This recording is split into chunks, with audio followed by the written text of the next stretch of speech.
Diusir dan dibenci di Eropa, gadis Rusia ini nekat kabur ke pelosok Indonesia dengan sisa uang terakhir.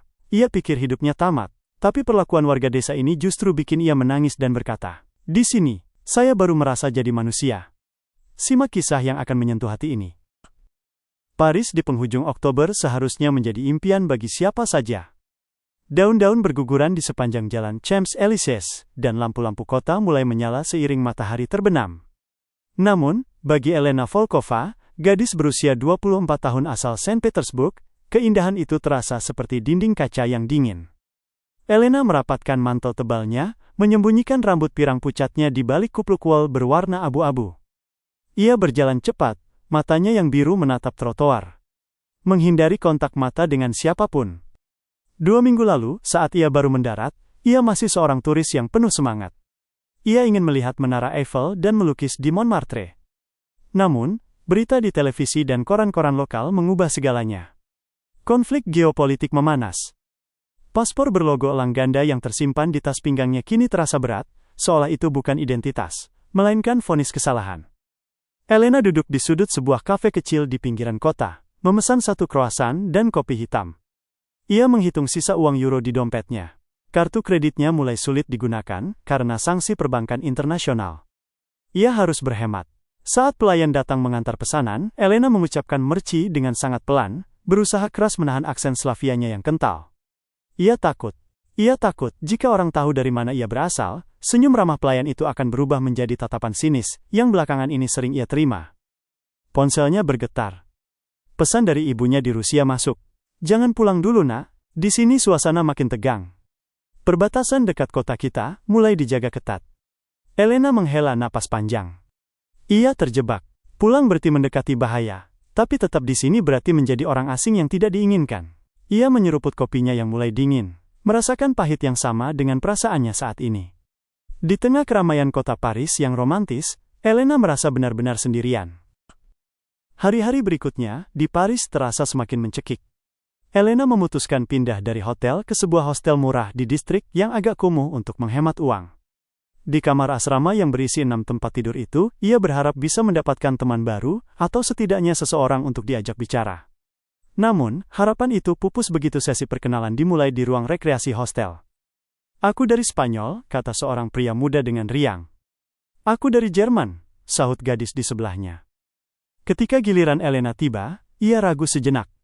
"Aku Elena," katanya singkat, tanpa menyebut negara. "Dari mana asalnya Elena? Aksenmu terdengar unik," tanya turis asal Jerman itu dengan rasa ingin tahu yang polos.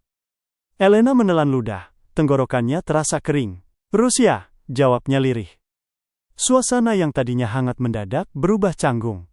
Senyum di wajah teman-teman barunya memudar sedikit demi sedikit. Tidak ada yang marah, tidak ada yang berteriak, tetapi perubahan bahasa tubuh mereka sangat jelas. Mereka memalingkan wajah, pura-pura sibuk dengan ponsel, atau mendadak teringat ada urusan lain. Satu persatu, mereka meninggalkan ruang rekreasi, meninggalkan Elena duduk sendirian di sofa usang itu.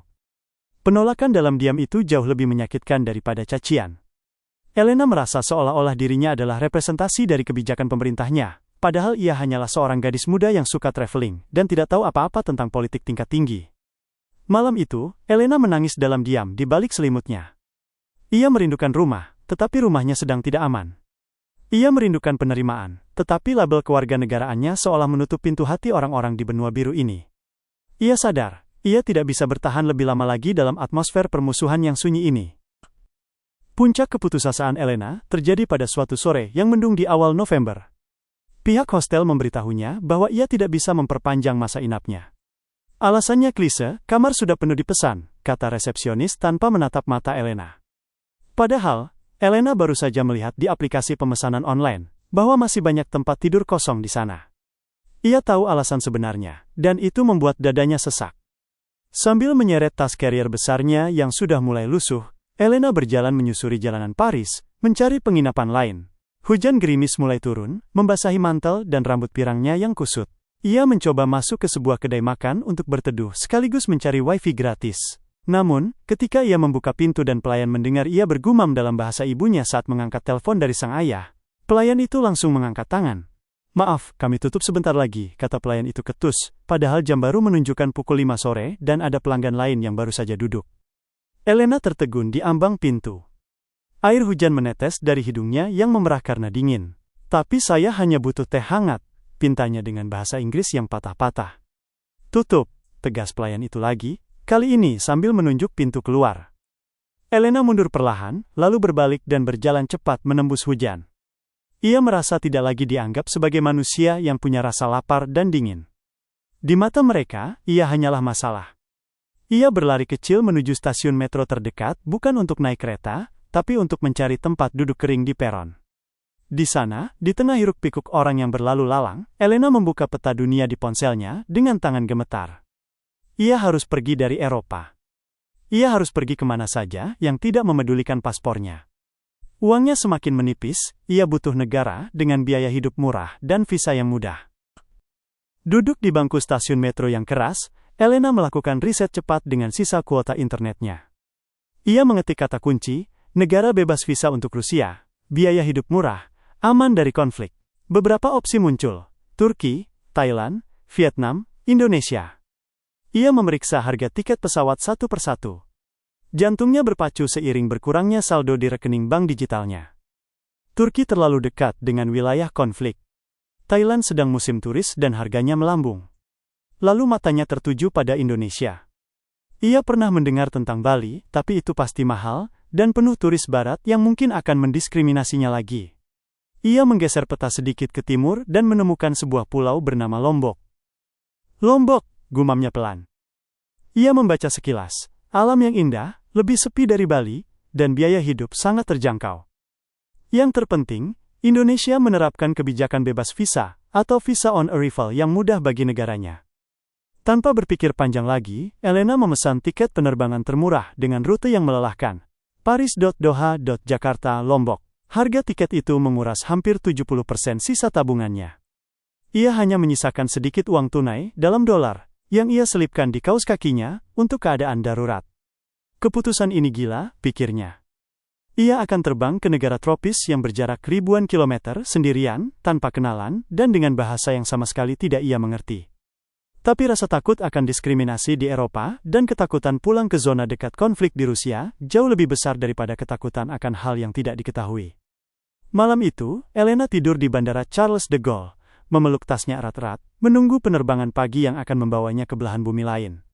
Ia meninggalkan Eropa dengan hati yang patah dan harapan yang tipis. Setelah perjalanan hampir 20 jam yang menyiksa, Elena mendarat di Bandara Internasional Lombok.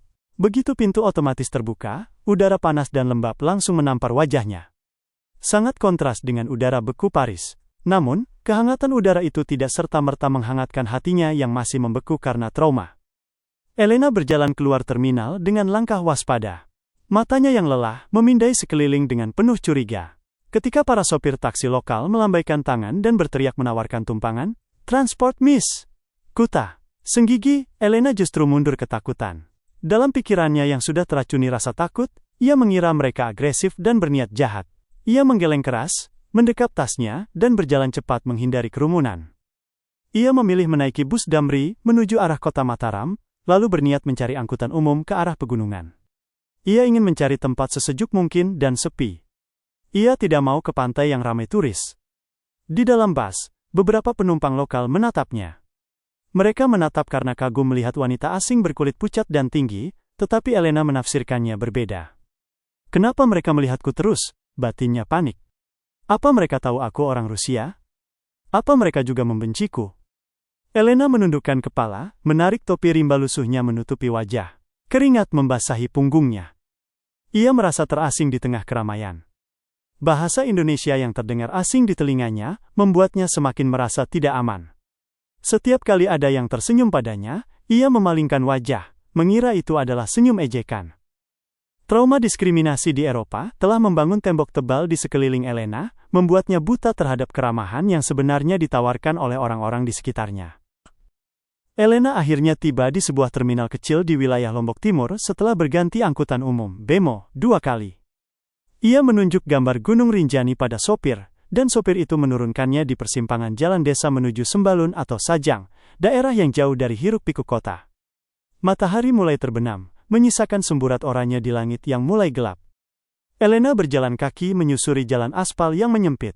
Di kiri kanannya bukan lagi gedung bertingkat, melainkan hamparan sawah dan kebun bambu. Suasana sangat sepi. Uang rupiah yang ia tukarkan di bandara ternyata lebih cepat habis dari dugaannya, karena ia sempat salah membayar ongkos taksi di awal kedatangan akibat tidak paham mata uang. Kakinya lecet, perutnya perih, karena belum makan sejak siang. Ia menyadari satu kesalahan fatal. Ia tidak memesan penginapan sebelumnya, karena ingin mencari homestay murah secara langsung. Namun, di jalanan sepi ini, tidak ada tanda-tanda hotel. Hanya rumah-rumah penduduk sederhana yang mulai menutup pintu. Elena terus berjalan hingga kakinya gemetar. Ia berhenti di bawah sebuah pohon beringin besar di pinggir desa terpencil. Ia duduk di atas akar pohon yang menonjol, meletakkan tas kariernya yang berat. Ia melihat beberapa warga desa yang lewat membawa rumput untuk ternak. Mereka berhenti sejenak, memandanginya dari kejauhan, lalu berbisik-bisik. Ketakutan Elena memuncak. Mereka pasti akan mengusirku, pikirnya. Atau lebih buruk, mereka akan melaporkanku ke polisi. Air matanya mulai menetes. Di tempat asing yang gelap ini, tanpa teman dan uang yang menipis, Elena merasa ini adalah akhir dari perjalanannya. Ia sendirian, lapar, dan dikelilingi oleh orang-orang yang ia anggap ancaman. Ia tidak tahu bahwa nasibnya akan segera berubah. Bukan oleh polisi, tapi oleh hati nurani. Malam semakin larut dan udara pegunungan mulai menusuk tulang. Elena masih meringkuk di bawah pohon beringin tua itu, memeluk lututnya erat-erat. Perutnya berbunyi keras, perih yang menyiksa karena kosong seharian. Namun, rasa lapar itu kalah oleh rasa takut. Di kejauhan, ia melihat sorot lampu senter mendekat. Cahaya itu bergoyang-goyang membelah kegelapan jalan desa yang sunyi.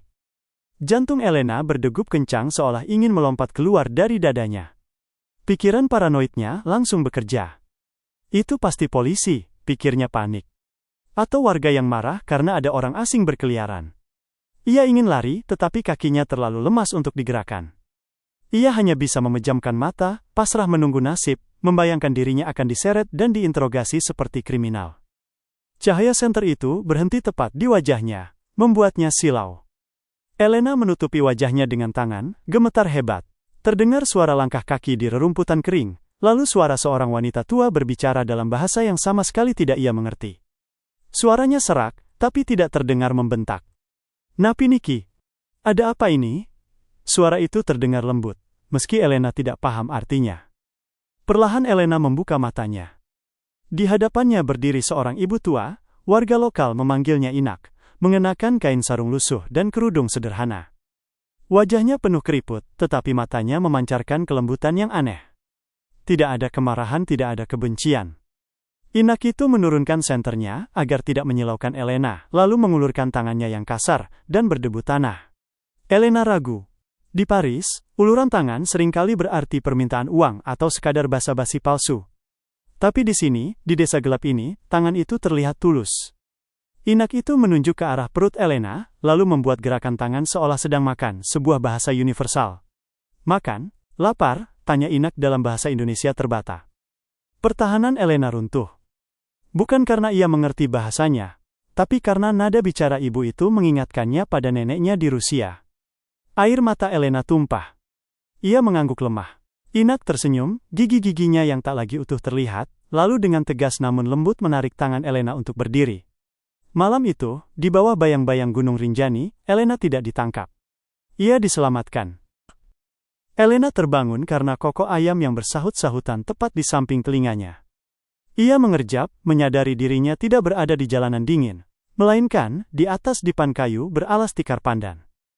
Dinding di sekelilingnya terbuat dari anyaman bambu yang memiliki celah kecil, membiarkan sinar matahari pagi menerobos masuk.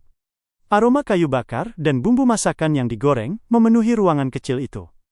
Kepanikan sempat menyergapnya sesaat. "Di mana tasku?" batinnya. Ia menoleh cepat dan menemukan tas kariernya tersandar rapi di sudut ruangan, tidak tersentuh sama sekali. Dompet dan paspornya aman. Elena menghela napas lega, lalu melangkah keluar kamar dengan ragu. Di dapur yang berlantaikan tanah liat yang dipadatkan, Inak sedang sibuk mengaduk panci di atas tungku kayu bakar. Melihat Elena keluar, wanita tua itu langsung tersenyum lebar. "Pagi Noni, makan ya," katanya sambil menyeduk nasi putih hangat dan sayur bening kelor serta tempe goreng. Elena duduk di bangku kayu kecil. Dingklik. Ia menerima piring seng itu dengan tangan gemetar. Suapan pertama terasa asing namun luar biasa nikmat. Rasa gurih bawang putih dan hangatnya kuah sayur, seolah melelehkan kebekuan di dalam dadanya. Saat ia makan, beberapa tetangga ibu-ibu dengan anak kecil digendongan mengintip dari pintu yang terbuka. Jantung Elena berdegup kencang lagi. Ia siap menerima tatapan sinis seperti di hostel Paris. Namun, yang terjadi sebaliknya. Ibu-ibu itu masuk, tersenyum malu-malu, dan meletakkan pisang goreng atau ubi rebus di meja dekat Elena. Mereka tidak bertanya, "Kamu dari negara mana?" atau "Apa pandangan politikmu?" Mereka hanya melihat seorang gadis kurus yang butuh makan. Salah satu ibu menunjuk dirinya sendiri, "Siti." Lalu menunjuk Elena. "Elena," jawabnya pelan. "Cantik." "Elena cantik," kata Ibu Siti sambil tertawa renyah.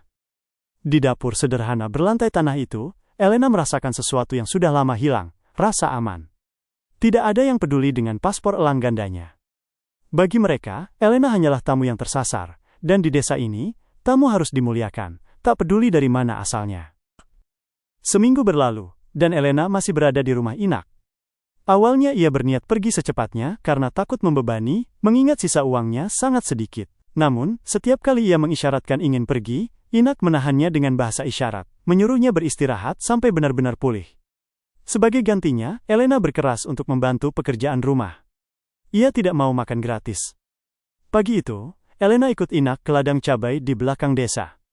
Ia mengenakan topi caping yang dipinjamkan warga, menyembunyikan rambut pirangnya. Dengan canggung, ia mencoba memetik cabai matang. Warga desa yang juga sedang bekerja di ladang tertawa, melihat cara Elena memegang tanaman. Bukan tertawa mengejek, tapi tertawa geli melihat bule yang kaku mencoba bertani. "Bukan begitu, Noni. Begini," seorang bapak tani mengajarinya dengan sabar, mencontohkan cara memetik agar tangkainya tidak rusak. Elena belajar dengan cepat.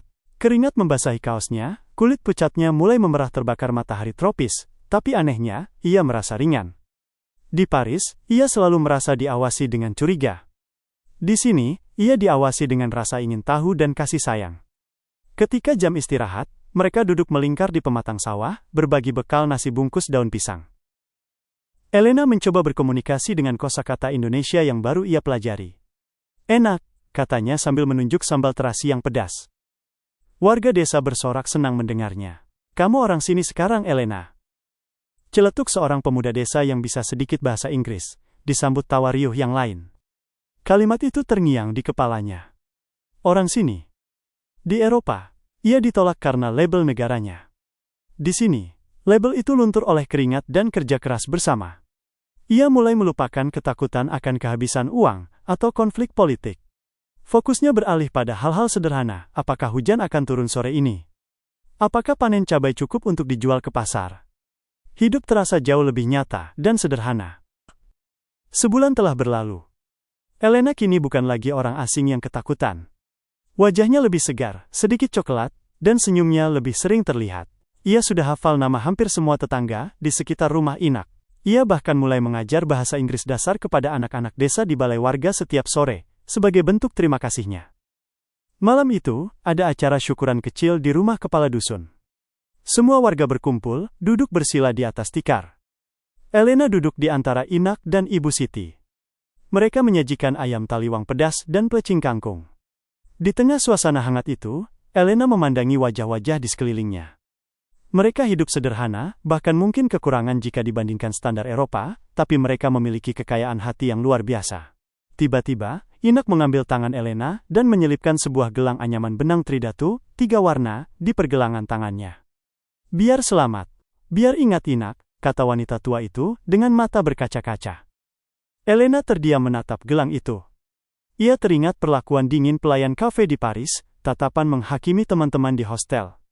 Perbedaan itu begitu mencolok hingga menyakitkan.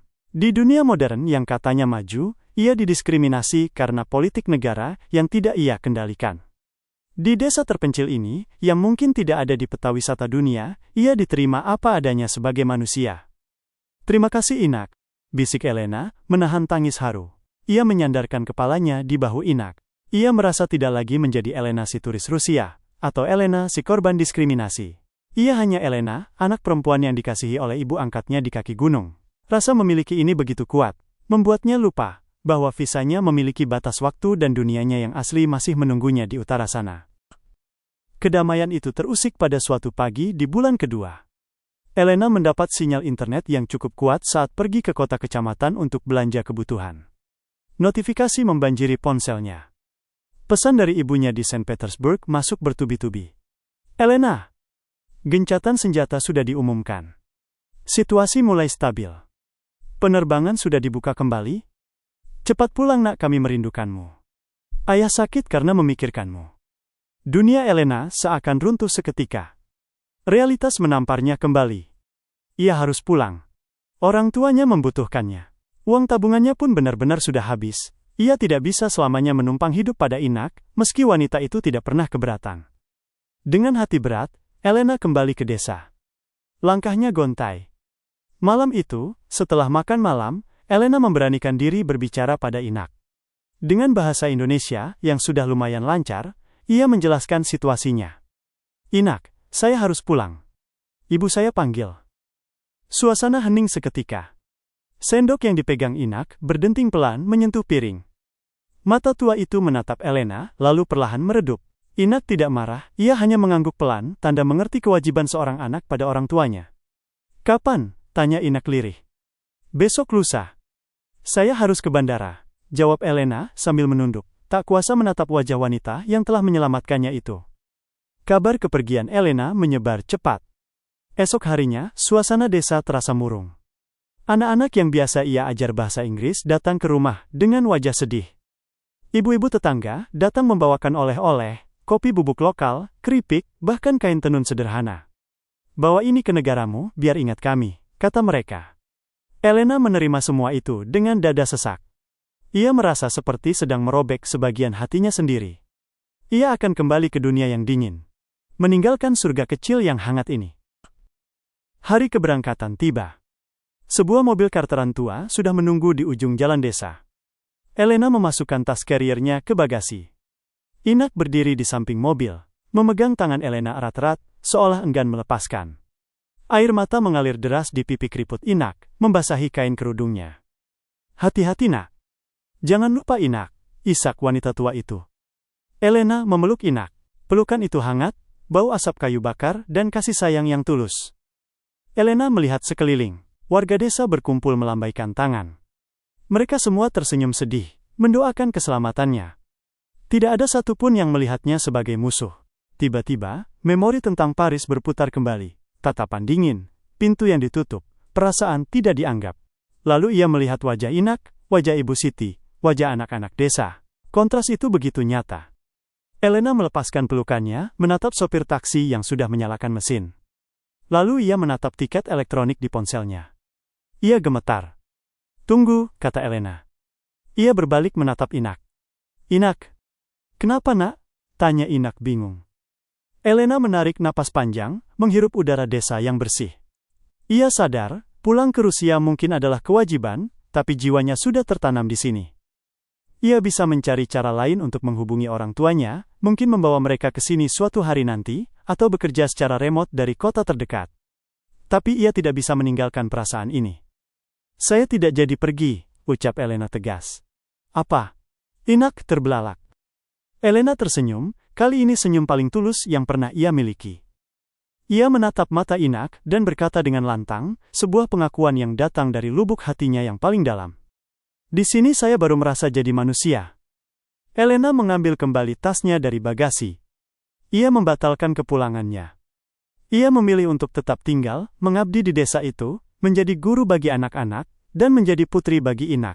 Dunia luar mungkin masih penuh konflik dan prasangka, tapi di sudut kecil kaki Gunung Rinjani ini, Elena menemukan kemanusiaan yang sesungguhnya.